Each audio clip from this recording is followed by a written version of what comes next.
Cut it out. Have you ever heard someone tell a kid that? Well, that's pretty much how Jesus told us to treat sin in our lives. Jesus said, stop sinning. Good morning and welcome to 755 Live. For about 5 minutes, you'll hear all about easy to remember soundbite versions of what Jesus said.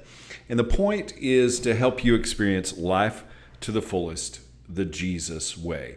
Today's Jesus said comes from Matthew 5:30, and we're going to be reading from the New Living Translation, where Jesus said, "And if your hand, even your strongest or stronger hand, causes you to sin, cut it off and throw it away.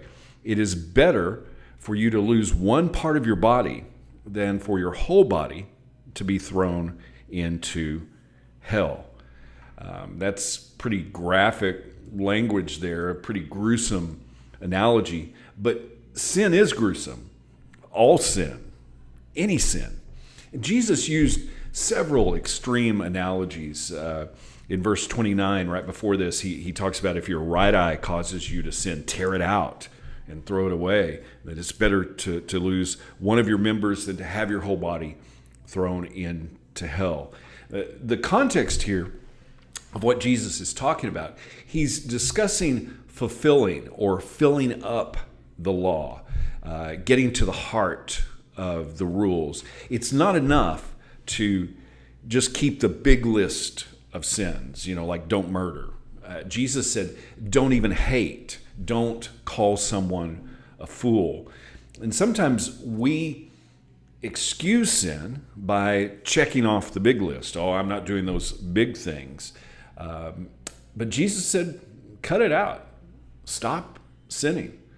And part of the reason that we allow ourselves to continue in sin is because we excuse our own sin by blaming others. This goes all the way back to Genesis. In Genesis 3, the man Adam said, "The woman who you gave me, she gave me some of the fruit from the tree and I ate it."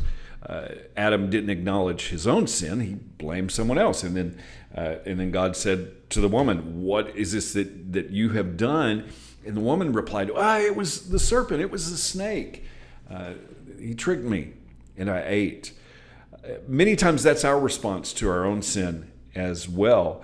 Our first response is generally to blame someone else. But excuses are useless. How should you respond to awareness of your own sin? Jesus said, stop sinning, cut it out, no matter what it takes. Excuses are useless against sin. Sin says, that's just the way I am. Jesus says, live the way I command. That's who you are.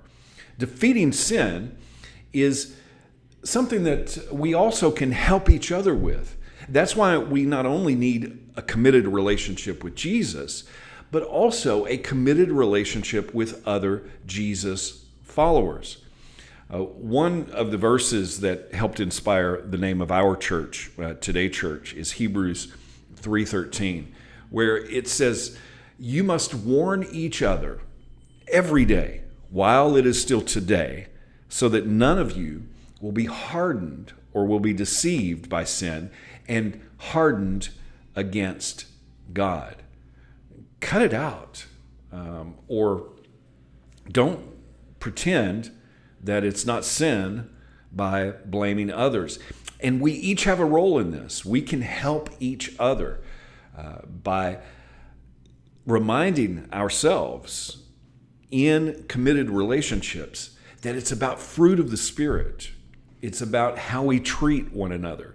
And sin is so gruesome that we should do whatever it takes to cut it out. Jesus said, stop sinning. How can you put that into action today? Thank you so much for listening. If this is meaningful to you, it means a lot. Those who like it, who share it, who comment, both here on social media and in person or with direct messages. I really appreciate you. Thank you, Sarah, for checking in today. I hope that you all have an amazing day, and I hope this time together has helped you live life to the fullest, the Jesus way. And remember, follow Jesus today. Love first.